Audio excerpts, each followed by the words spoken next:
ஒரு முஸ்லிம் அடுத்த முஸ்லிமுக்கு செய்ய வேண்டிய கடமைகளுள் மிக முக்கியமான ஒன்றுதான் அவர் மரணித்தால் அவரை குளிப்பாட்டி கஃனிட்டு அவருக்காக ஜனாசா தொழுகை நிறைவேற்றுவது, அதே போல அடக்கம் செய்வது. இந்த ஜனாசா தொழுகை ஃபர்து கிஃபாயா என்கிற நிலையில் உள்ள ஒரு கடமையாகும். ஃபர்து கிஃபாயா என்று சொன்னால் ஏற்கனவே நாம் குறிப்பிட்டிருக்கிறோம், ஃபர்துகளை இரண்டாக உலமாக்கள் பிரிப்பார்கள். ஒன்று ஃபர்து ஐன் என்று சொல்லப்படும், இன்னும் ஒன்று ஃபர்து கிஃபாயா. ஃபர்து ஐன் என்று சொன்னால் ஒவ்வொரு தனிநபரும் கட்டாயம் நிறைவேற்ற வேண்டும் என்கிற நிலையில் உள்ள கடமையாகும். ஃபர்து கிஃபாயா என்றால் எல்லோரும் நிறைவேற்ற வேண்டும், ஆனால் யாராவது நிறைவேற்றி விட்டால் எல்லோரும் அல்லாஹ்விடத்தில் தப்பிக்கொள்வார்கள். ஒரு சிலர் நிறைவேற்றி விட்டால் எல்லோரும் அல்லாஹ்விடத்திலே தப்பிக்கொள்வார்கள், தண்டனை கிடைக்காது அதனால். ஆனால் அந்த கடமையை செய்தவர்களுக்கு மட்டும்தான் கூலி கிடைக்கும். ஃபர்து ஐனை பொறுத்தவரையில் ஒவ்வொருவரும் அதற்காக அல்லாஹ்விடத்திலே விசாரணைக்கு உட்படுத்தப்படுவார்கள். செய்திருந்தால் அவர்களுக்கு கூலி கிடைக்கும், செய்யாவிட்டால் அதற்காக அவர்களுக்கு தண்டனை கிடைக்கும். ஃபர்து ஐன் என்பது கண்டிப்பாக ஒவ்வொரு இண்டிவிஜுவலும், ஒவ்வொரு தனிநபரும் கண்டிப்பாக செய்ய வேண்டிய கடமை. ஃபர்து கிஃபாயா என்பது எல்லோரும் செய்ய வேண்டியது தான், இருந்தாலும் சிலர் அந்த கடமையை நிறைவேற்றிவிட்டால் எல்லோரும் அல்லாஹ்விடத்தில் தப்பித்துக் கொள்வார்கள். அன்புள்ள சகோதர சகோதரிகளே, இந்த வகையில் ஐங்கால தொழுகை ஃபர்து ஐன் என்பதற்கு உதாரணமாக சொல்லலாம். சுபஹு, புஹர், அசர், மக்ரிப், இஷா போன்ற தொழுகைகள் ஃபர்து ஐன். அதே நேரத்தில் ஜனாசாவோடு சம்பந்தப்பட்ட கடமைகள் எல்லாமே ஃபர்து கிஃபாயா என்கிற நிலையோடு சட்டத்தோடு தொடர்பட்டதாகும். அந்த அடிப்படையில் ஜனாசாவுக்காக வேண்டி தொழுகை நிறைவேற்றுவது ஃபர்து கிஃபாயாவாகும். இந்த ஜனாசா தொழுகை ஃபர்து கிஃபாயா, வாஜிப் என்பது நாம் புரிகிறோம். அதே நேரத்தில் வாஜிப் கிஃபாய் என்று, அதே நேரத்தில் ஜனாசா தொழுகையை கட்டாயம் தொழ தேவையில்லை என்கிற நிலையில் சிலர் இருக்கிறார்கள். அவர்களிலே பருவ வயதை அடையாத சிறுவர்களுக்கு தொழுவிக்காவிட்டால் நாம் குற்றவாளியாக மாட்டோம். பருவ வயதை அடையாத சிறுவர் சிறுமியருக்கு ஜனாசா தொழுகை நிறைவேற்றப்படாவிட்டால் யாருமே அல்லாஹ்விடத்தில் குற்றவாளிகளாக இருக்க மாட்டோம். ஒரு பெரியவருக்கு தொழுவிக்காமல் விட்டால் எல்லோரும் குற்றவாளிகள். ஆனால் சிறுவர் சிறுமியருக்கு தொழுவிக்காமல் விட்டால் குற்றம் இல்லை. இதை எந்த அடிப்படையில் சொல்கிறோம் என்றால், நபிகள் நாயகம் ஸல்லல்லாஹு அலைஹி வஸல்லம் அவர்கள் அவர்களுடைய மகன் இப்ராஹிம் அலைஹிஸ்ஸலாம் அவர்களுக்கு ஜனாசா தொழுகை நிறைவேற்றவில்லை என்பதை அன்னை ஆயிஷா ரலியல்லாஹு அன்ஹா அவர்கள் அறிவிக்கிறார்கள். 18 மாத குழந்தையாக இருக்கும் போது இப்ராஹிம், நபி ஸல்லல்லாஹு அலைஹி வஸல்லம் மகன் இப்ராஹிம் வஃபாத்தானார். நபி ஸல்லல்லாஹு அலைஹி வஸல்லம் அவர்கள் அவருக்கு தொழுகை நடத்தவில்லை என்று இந்த ஹதீஸ் அபு தாவூத், அஹ்மத் போன்ற ஹதீஸ் நூல்களிலே பதிவு செய்யப்பட்டிருக்கிறது. அதே போல ஜனாசா தொழுகை நிறைவேற்றுவது கடமை இல்லாத இன்னும் சிலர் யார் என்றால் ஷஹீதுகள், யுத்தங்களிலே கொலை செய்யப்பட்ட ஷஹீதுகள். அவர்களுக்காகவும் தொழுகை நடத்துவது வாஜிப் கிடையாது, ஆனால் தொழுவிக்கலாம். சிறுவர்களுக்கும் தொழுகை நடத்துவது மார்க்கத்தில் உள்ளதுதான், ஆனால் நடத்தாவிட்டால் குற்றவாளி இல்லை.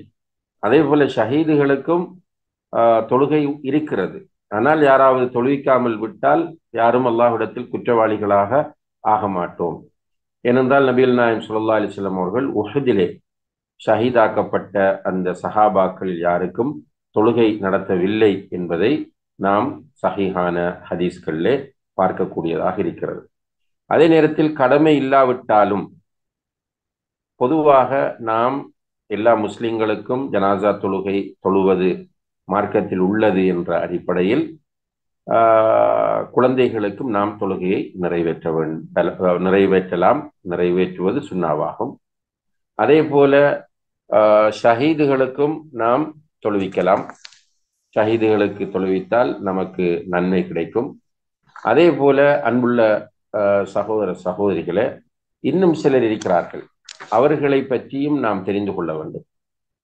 ஒருவருக்கு ஒரு இஸ்லாமிய அரசு இருந்து ஒரு தண்டனை நிறைவேற்றப்படுகிறது. தண்டனை நிறைவேற்றப்பட்டவருக்கு நாம் தொழுகை நிறைவேற்றலாம். உதாரணமாக விபச்சாரம், திருமணம் முடித்து விபச்சாரம் செய்கிறார், அவர் கல்லால் எறிந்து கொலை செய்யப்படுகிறார். அவருக்காக தொழுகை நிறைவேற்றலாமா, ஜனாசா தொழுகை நிறைவேற்றலாமா என்று கேட்டால் கண்டிப்பாக அவருக்காக ஜனாசா தொழுகை நிறைவேற்ற வேண்டும். ஏனென்றால் நபிகள் நாயகம் ஸல்லல்லாஹு அலைஹி வஸல்லம் அவர்களுடைய காலத்தில் ஜுஹைனா என்கிற கோத்திரத்தைச் சேர்ந்த ஒரு பெண்மணி விபச்சாரம் செய்துவிட்டு நபி ஸல்லல்லாஹு அலைஹி வஸல்லம் அவர்களிடம் வந்து அவர் முறையிட்டார். நபி ஸல்லல்லாஹு அலைஹி வஸல்லம் அவர்கள் அவர் குழந்தை பெற்ற பிறகு வர சொல்லி திருப்பி அனுப்பினார்கள். அந்த பெண்மணி குழந்தை பெற்று பால் குடி மறக்கடித்து விட்டு வந்த போது நபி ஸல்லல்லாஹு அலைஹி வஸல்லம் அவர்கள் அந்த பெண்மணிக்காக வேண்டி ஜனாசா தொழுகை நிறைவேற்றினார்கள் என்பதை நாம் முஸ்லிம், அபு தாவூத், நசாயி, திருமதி, தாரமி, பைஹாக்கி போன்ற பல்வேறு ஹதீஸ் நூல்களில் பதிவு செய்யப்பட்டிருக்கிற ஹதீஸின் மூலம் புரிந்து கொள்ளக்கூடியதாக இருக்கிறது. எனவே அப்படி ஒரு கேள்வி நமக்கு வர வேண்டிய அவசியம் இல்லை. அடுத்ததாக பாவங்களில், பெரும் பாவங்களில் ஈடுபடக்கூடியவர்கள் மௌத்தானால், உதாரணமாக தொழுகையை விடுவது, ஜக்காத் கொடுக்காமல் இருப்பது, இவற்றை ஒருவர் மறுத்தால், தொழுகை மார்க்கத்தில் உள்ள கடமை என்பதை மறுத்து அதை கேலி செய்யக்கூடிய ஒருவராக இருந்தால் அவர் முஸ்லீமாக இருக்க முடியாது, அவர் முர்த்தத்தாகி விடுவார். அதே போல ஜக்காத் கடமை என்பதை ஒருவர் நிராகரிப்பாராக இருந்தால் அவரும் முர்த்தத்தாகி விடுவார். ஆனால் வாஜிப் என்று ஏற்றுக்கொண்ட பிறகு தொழுகையிலே ஈடுபாடு இல்லாமல் இருக்கிறார், ஜக்காத் கொடுப்பதில்லை. அதுபோல விபச்சாரத்தில் ஈடுபடக்கூடியவர், மதுபானம் அருந்தக்கூடியவர், இப்படியானவர்கள் மரணித்தால் என்ன செய்வதென்றால் அவர்களுக்கும் தொழுகை நிறைவேற்றப்பட வேண்டும். இருந்தாலும் அப்படியானவர்களுக்கு சமுதாயத்தில் உள்ள முக்கியமானவர்கள் இமாமத் செய்யாமல் இருப்பது தான் சுன்னாவா. இதை என்னதான் கவனித்துக் கொள்ளுங்கள். ஏனென்றால் நபி ஸல்லல்லாஹு அலைஹி வஸல்லம் அவர்களுடைய ஒரு நடைமுறை இருந்ததை அபூ கத்தாதா ரலியல்லாஹு அன்ஹு அவர்கள் அறிவிக்கிறார்கள்.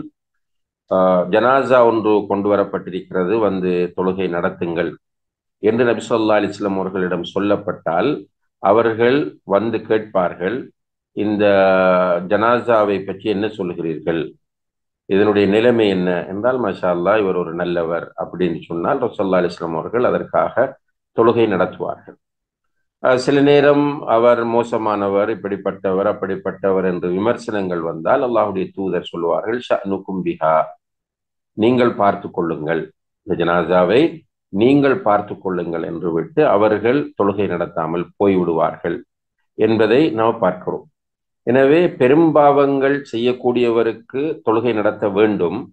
ஆனால் சமுதாயத்தில் உள்ள பெரிய உலமாக்கள், முக்கியமான பிரமுகர்கள் முன்னால் வந்து தொழுகை நடத்தாமல் இருப்பது சுன்னாவாகும் என்பதை இந்த ஹதீஸிலும் இது போன்ற இன்னும் பல ஹதீஸ்களின் மூலமும் நாம் அறிந்து கொள்ளக்கூடியதாக இருக்கிறது. அடுத்ததாக அன்புள்ள சகோதர சகோதரிகளே, கடன்காரர் மௌத்தானாலும் கடன்காரருக்காக நம்ம தொழுவிக்கலாம். ஆரம்பத்தில் நபி ஸல்லல்லாஹு அலைஹி வஸல்லம் அவர்கள் அவர்களுக்கு தொழுகை நடத்துவதை தவிர்த்து கொண்டார்கள். பிறகு அவர்கள் யாராவது பொறுப்பெடுத்தால், இந்த கடனுக்கு நான் பொறுப்பு என்று முன்வந்தால் ஸல்லல்லாஹு அலைஹி வஸல்லம் அவர்கள் தொழுகை நடத்துவார்கள். அப்படி இல்லாத போது அவர்கள் தவிர்த்து கொண்டார்கள். பிறகு இஸ்லாமிய அரசு நல்ல நிதி வளம் பெற்ற போது ஸல்லல்லாஹு அலைஹி வஸல்லம் அவர்கள் அந்த கடனுக்கு அவர்களே ஆட்சியாளர் என்ற வகையில் பொறுப்பெடுத்து ஜனாசாவுக்கு தொழுகை நடத்தி இருக்கிறார்கள் என்பதை நாம் பார்க்கிறோம். அந்த அடிப்படையில் கடன்காரர்களுக்கும் நாம் தொழுகை நடத்தலாம் என்பதை புரிந்து கொள்ள வேண்டும். அடுத்ததாக, ஒருவர் தொழுகை நடத்தப்படாமல் அடக்கம் செய்யப்பட்டிருந்தால் அவருக்காக வேண்டியும் தொழுகை நடத்தப்பட வேண்டும்.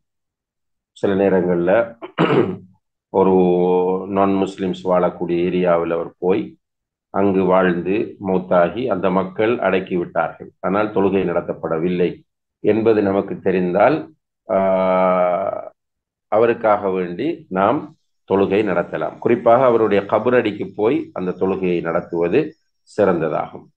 அதே நேரத்திலே காயிப் ஜனாசா என்ற ஒன்று இருக்கிறது. காயிப் ஜனாசா என்று நீங்கள் கேள்விப்பட்டிருப்பீர்கள். அதாவது வெளிநாட்டிலோ அல்லது தூர ஒரு ஊரிலோ மௌத்தாகிற ஒருவருக்காக நம்முடைய ஊரில் ஜனாசா தொழுகை நிறைவேற்றுவது. இதை பொறுத்தவரையில் இது தொடர்பாக ஒரு ஹதீஸ் வருகிறது. ரசூலுல்லாஹி அலைஹி வஸல்லம் அவர்கள் நஜ்ஜாஷி என்று சொல்லக்கூடிய அபிசீனிய நாட்டு மன்னர் மௌத்தான போது, அவருடைய பேர் அஸ்ஹமா என்பது, அபிசீனிய நாட்டின் ஆட்சியாளராக இருந்தவர். அவர் மௌத்தான போது ரசூலுல்லாஹி அலைஹி வஸல்லம் அவர்கள் அவருக்காக வேண்டி மதீனாவிலே தொழுகை நடத்தினார். அவர் மௌத்தானது அபிசீனியாவில். அவருடைய ஜனாசா முன்னால் இல்லாமல் ரசூலுல்லாஹி அலைஹி வஸல்லம் அவர்கள் மதீனாவில் அவருக்காக வேண்டி ஜனாசா தொழுகை நடத்தினார்கள் என்கிற ஹதீஸை புகாரி, முஸ்லிம், அபூ தாவூத், நசாயி, இப்னு மாஜா, பைஹக்கி என்று பல்வேறு ஹதீஸ் கிரந்தங்களிலே நம்ம பார்க்கிறோம். இந்த ஹதீஸை அடிப்படையாக வைத்து காயிப் ஜனாசா தொழுகை ஒன்று தொழலாமா என்கிற ஒரு பெரிய கருத்து வேறுபாடு இஸ்லாமிய அறிஞர்கள் மத்தியில், புகஹாக்கள் மத்தியிலே காணப்படுகிறது. இதிலே 20க்கும் மேற்பட்ட கருத்துக்களை சில உலமாக்கள் குறிப்பிடுகிறார்கள். குறிப்பாக ஷேக் பின் பாஸ் ரஹ்மத்துல்லாஹ் போன்றவர்கள் என்ன சொல்கிறார்கள் என்றால், சமூகத்தில் அஹ்லுல் ஃபضல் என்று சொல்லக்கூடிய முக்கியமானவர்கள், அதாவது கல்விமான்கள், உலமாக்கள், இப்படியானவர்கள் மௌத்தானால் அஹ்லுல் ஃபضல் என்று சொல்லக்கூடிய உலமாக்கள் போன்ற முக்கியமான பிரமுகர்கள் மௌத்தானால் அவர்களுக்காக தொழுகை நடத்தலாம் என்கிற கருத்தை ஷேக் பின் பாஸ் ரஹ்மத்துல்லாஹ் போன்றவர்கள் குறிப்பிட்டிருக்கிறார்கள். இதிலே வல்லாஹு தஆலா ஆலம் மிக பொருத்தமான கருத்து எதுவென்று கேட்டால், யாராவது ஒருவர் வெளிநாட்டிலே அல்லது வெளி ஊரிலே எங்காவது மௌத்தாயிருக்கிறார், அவர்களுக்கு தொழுகை நடத்தப்படவில்லை என்று தெரிந்தால் அவர்களுக்காக நாம் காயிப் ஜனாசா என்ற அடிப்படையில் தொழுகை நடத்தலாம். தொழுகை நடத்தப்பட்டவர்களுக்கு மீண்டும் நடத்துவது என்பது பொருத்தமான ஒன்று கிடையாது என்பதை நாம் புரிந்து கொள்ள வேண்டும். வல்லாஹு தஆலா ஆலம். இது இஜ்திஹாதுக்குரிய ஒரு மஸ்அலாவாகும். அதே போல அன்புள்ள சகோதர சகோதரிகளே, இவ்வாறு இந்த ஜனாசா தொழுகையில் முக்கியமாக இது அடிக்கடி மக்கள் மத்தியிலே கேள்வி கேட்கப்படக்கூடியது, இவர்களுக்காக தொழுகை நடத்தலாமா, இவர்களுக்காக தொழுகை நடத்தலாமா என்று. அந்த அடிப்படையில் தான் இங்கே ஸ்பெசிபிக்காக சிலரை நாம் சுட்டி காட்டியிருந்தோம். பொதுப்படையாக முஸ்லிம் என்று ஒருவர் அடையாளப்படுத்தப்பட்டு விட்டால் அவருக்காக வேண்டி ஜனாசா தொழுகை நிறைவேற்றுவது என்பது மிக முக்கியமான ஒன்றாகும். அது ஃபர்து கிஃபாயாவாகும் என்பதை நாம் புரிந்து கொள்ள வேண்டும்.